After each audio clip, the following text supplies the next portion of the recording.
ایک دن میں اگر آپ 200 کیس فکس کریں گے, ان 200 کیسز میں سے 10 کیس ہم کر پائیں گے, تو 190 کیسز اس میں تو ڈیٹ ہی ہوگا. قاضی صاحب آپ کا کافی ایکسپیرینس ہے, تو آپ اس بارے میں کیا کہتے ہیں؟ وکیل کس حد تک ذمہ دار ہے ڈیلے کے لیے؟ ٹو سم ایکسٹینٹ ہیں ذمہ دار, لیکن یہ نہیں ہے کہ ساری کی ساری ذمہ داری وکیل کی ہے. یہ چونکہ اس میں اس پورے سرکل میں وکیل, جج اور لیٹیگنٹ یہ تین اس کا پارٹ اینڈ پارسل ہیں, تو کچھ ذمہ داری ڈیفینیٹلی لائرز کے اوپر بھی آتی ہے. اور میرا تو جو ذاتی طور پہ کانسیپٹ ہے وہ یہ ہے کہ آپ اگر ایک کیس جتنا جلدی اس کا ڈیسیژن لیں گے تو اتنی ہی جلدی آپ اس کی اپیل فائل کریں. اچھا قاضی صاحب, بدقسمتی سے گفتگو ہماری جاری تھی, لیکن وقت جو ہے وہ ختم ہو رہا ہے, تو آخر میں جلدی جلدی آپ تینوں وکیل صاحبان یہ بتا دیں تھوڑا مطلب جلدی اس کو مختصر الفاظ میں کہ پاکستان کے قانونی اور عدالتی نظام کو کس طرح بہتر بنایا جا سکتا ہے تاکہ عوام کو جلد اور سستا انصاف ملے. سعد صاحب آپ سے شروع کرتے ہیں. دیکھیے اس کو مختصر تھوڑا جی, کا وقت بہت کم. اگر صرف ایک لائن میں بات کی جائے, ججز کی تعداد اور ٹریننگ بہتر کرنے سے, لائرز کی ٹریننگ کرنے سے, اگر ان کو ہم ویل ٹرینڈ کر دیں تو میرا یہ خیال ہے کہ ہماری پیڈنسی آٹومیٹکلی کم ہونا شروع ہو جائے گی. قاضی صاحب کافی حد تک انہوں نے ٹھیک بات کی ہے. ٹریننگ والے ایشوز بھی ہیں اور ججز کی تعداد کا بھی ایشو ہے. اگر جو تعداد ابھی قانون میں موجود ہے کہ اتنے ججز اس جگہ پہ ہونے چاہیے, اگر وہ بھی پورے ہو جائیں تو اس چیز کو اوور کم کیا جا سکتا ہے. جی شاہد شبیر صاحب. ابھی میں اپنے سیریز کی بات کو لے کر چلوں گا. ابھی اس کے بعد آپ دیکھ لیں کہ سسٹم کے لیے انہوں نے کاسٹ آف لیٹیگیشن ایکٹ اسلام آباد میں کروایا, وہ بہتر ہے ہمارے سسٹم کو بہتر کرنے کے لیے. پھر ماڈل کورٹس کا ایک کانسیپٹ جو تھا وہ دیا, تو اس میں کافی بہتری آئی اور انشاءاللہ بہتری آئی. جی ناظرین, یہ تھا آج کا پروگرام جس میں ہم نے کوشش کی کہ ہم پاکستانی عوام کو بتا سکیں کہ پاکستان کا عدالتی اور قانونی نظام کام کیسے کرتا ہے, اور جب بھی عوام کو کوئی مسئلہ درپیش ہو تو اس مسئلے کا کیسے قانونی اور عدالتی حل نکالا جائے. امید ہے آپ کو ہمارا پروگرام پسند آیا ہوگا. اپنی رائے سے ضرور آگاہ کیجیے گا. اگلے پروگرام تک کے لیے اجازت دیجیے. اللہ حافظ.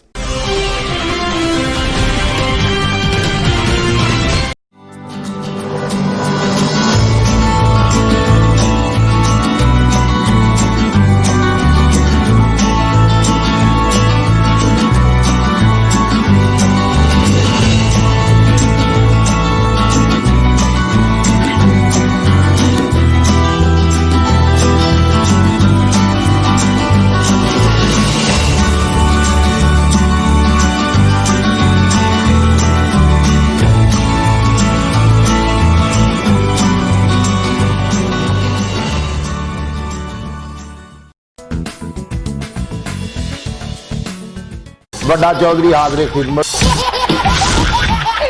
میں چودھری ہاں, ملازم ہوں میں.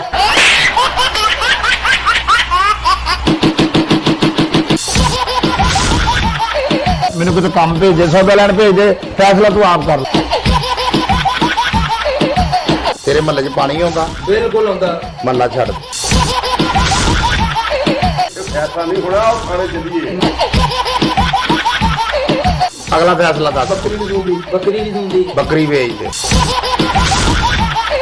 اس بعد میری چھاتی بھی چوندی ہے, جتنے چوندی ہے نا اتنے تھوڑی جی مٹی ہے نا اینگر کے رکھ کے لفافہ پا کے اتنے آپ بہ جائے گا. جب بارش ختم ہو جائے آپ تھلے آ جائے گا. میں دیکھنا پانی کدھر تھلے جاتا.